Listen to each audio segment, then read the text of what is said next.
11वां अध्याय भाग 2। ब्राह्मणों के लिए आदि में प्रणव से युक्त पंचाक्षर मंत्र अच्छा बताया गया है।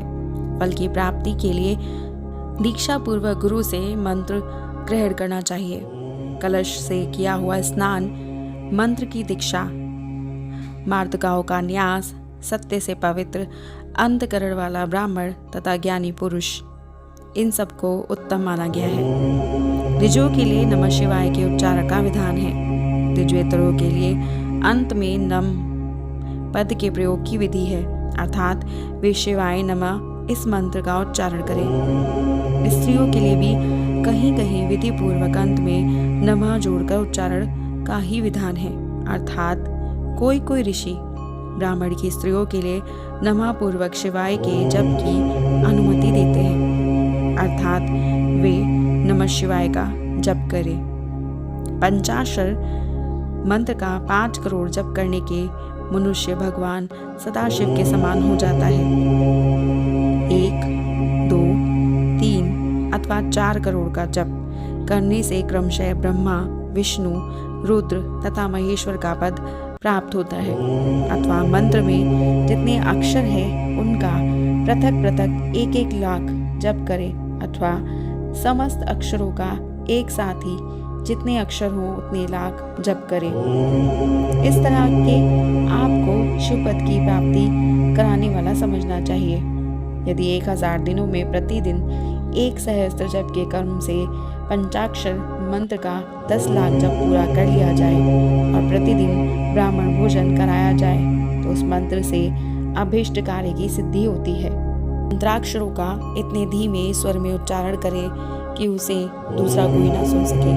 ऐसे जप को उपांशु कहते हैं। ब्राह्मण को चाहिए कि वह प्रतिदिन प्रातःकाल 1008 बार गायत्री का जाप करे। ऐसा होने पर गायत्री क्रमशः शिव का पद प्रदान करने वाली होती है। वेद मंत्रों और वैदिक सूक्तों का भी नियम पूर्वक जप करना चाहिए। एकाक्षर मंत्र 10,000, दक्षाढ़ मंत्र 1000, 100 से कम अक्षर वाले मंत्र 100 और उससे अधिक अक्षर वाले मंत्र यथाशक्ति 1 से अधिक बार जपने चाहिए। वेदों के पारायण को भी शिव पद की प्राप्ति कराने वाला जानना चाहिए। अन्य जो बहुत से मंत्र हैं, उतना ही जितने अक्षर हों उतने लाख जप करना चाहिए। एकाक्षर मंत्रों को उसी प्रकार करोड़ की संख्या में जपना चाहिए। अधिक अक्षर वाले मंत्र 1000 की संख्या में भक्ति पूर्वक जपने चाहिए। इस प्रकार जो यथाशक्ति जप करता है वह क्रमशः शिव पद प्राप्त कर लेता है। अपनी रुचि के अनुसार किसी एक मंत्र को अपनाकर मृत्यु पर्यंत प्रतिदिन उसका जप करना चाहिए, अथवा ओम इस मंत्र का प्रतिदिन 1 सहस्त्र जप करना चाहिए। ऐसा करने पर भगवान शिव की आज्ञा से संपूर्ण मनोरथों की सिद्धि होती है। जो मनुष्य भगवान शिव के लिए फुलवाड़ी या बगीचे आदि लगाता है तथा शिव के कार्य के लिए मंदिर में झाड़ने बुहारने आदि की व्यवस्था करता है, वह इस पुण्य कर्म को करके शिव पद प्राप्त कर लेता है। भगवान शिव के जो क्षेत्र हैं उनमें भक्ति पूर्वक नित्य निवास करे। वे जड़ चेतन सभी को भोग और मोक्ष देने वाले होते हैं।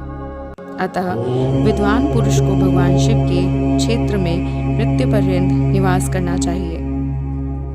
मनुष्य द्वारा स्थापित शिवलिंग से चारों ओर 100 हाथ तक पुण्य क्षेत्र कहा गया है तथा ऋषियों द्वारा स्थापित शिवलिंग के चारों ओर 1000 तक पुण्य क्षेत्र होता है। इसी प्रकार देवताओं द्वारा स्थापित शिवलिंग के चारों ओर भी 1000 हाथ तक पुण्य क्षेत्र समझना चाहिए। स्वयंभू लिंग के चारों ओर तो 1000 धनुष तक पुण्य क्षेत्र होता है। पुण्य क्षेत्र में स्थित बावड़ी, कुआं और पोखरी आदि को शिव गंगा समझनी चाहिए। भगवान शिव का ऐसा ही वचन है। वहाँ स्नान, दान और जप करके मनुष्य भगवान शिव को प्राप्त कर लेता है। अतः मृत्यु पर्यंत शिव के क्षेत्र का आश्रय लेकर रहना चाहिए। जो शिव के क्षेत्र में अपने किसी मृत संबंधी का दाह संस्कार दशा, मासिक श्राद्ध, सपिंडीकरण अथवा वार्षिक श्राद्ध करता है अथवा कभी भी शिव के क्षेत्र में अपने पितरों को पिंड देता है, वह तत्काल सब पापों से मुक्त हो जाता है और अंत में शिव पद पाता है। अथवा शिव के क्षेत्र में 7, 5, 3 या एक ही रात निवास कर ले। ऐसा करने से क्रमशः शिव पद की प्राप्ति होती है। लोक में अपने अपने वर्ण के अनुरूप सदाचार का पालन करने से भी मनुष्य शिव पद को प्राप्त कर लेता है।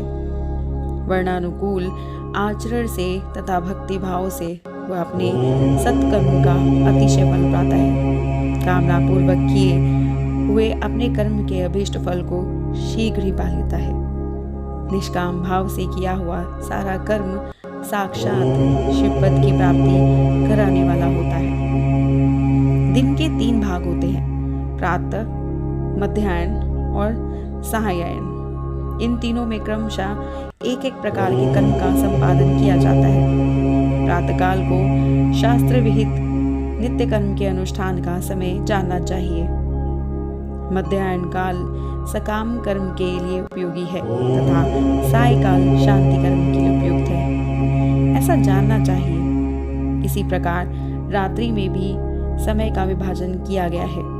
रात्रि के 4 प्रहरों में से जो बीच के 2 प्रहर हैं उन्हें निषिद्ध काल कहा गया है। विशेषता उस काल में की गई भगवान शिव की पूजा अभिष्ट फल को देने वाली होती है। ऐसा जानकर कर्म करने वाला मनुष्य यथोक्त फल का भागी होता है। विशेषतः कलयुग में क्रम से ही फल की सिद्धि होती है। अपने अपने अधिकार के अनुरूप ऊपर कहे गए किसी भी कर्म के द्वारा शिवराधना करने वाला पुरुष यदि सदाचारी है और पाप से डरता है तो वह उन कर्मों का पूरा फल अवश्य प्राप्त कर लेता है। ऋषिगण बोले, हे सूत जी, अब आप हमें पुण्य क्षेत्र बताइए जिनका आश्रय लेकर सभी स्त्री पुरुष शिव पद प्राप्त कर ले। हे सूत जी, हे योग शिविरों में श्रेष्ठ शिव क्षेत्रों तथा शिवागमों शिव विषयक शास्त्रों का भी वर्णन कीजिए। सूत जी बोले, हे ऋषियों, सभी क्षेत्रों और आगमों का वर्णन श्रद्धापूर्वक सुनिए। इस प्रकार श्री शिव महापुराण के अंतर्गत प्रथम विद्वेष संहिता में शिवलिंग की पूजा का वर्णन नामक 11वां अध्याय पूर्ण हुआ। और हमारे बाकी के अध्यायों को जानने के लिए जुड़े रहिएगा हमारे इस YouTube channel voice of tales के साथ। और हमारी वीडियो को लाइक, शेयर, सब्सक्राइब करना मत भूलिएगा। Incredible India.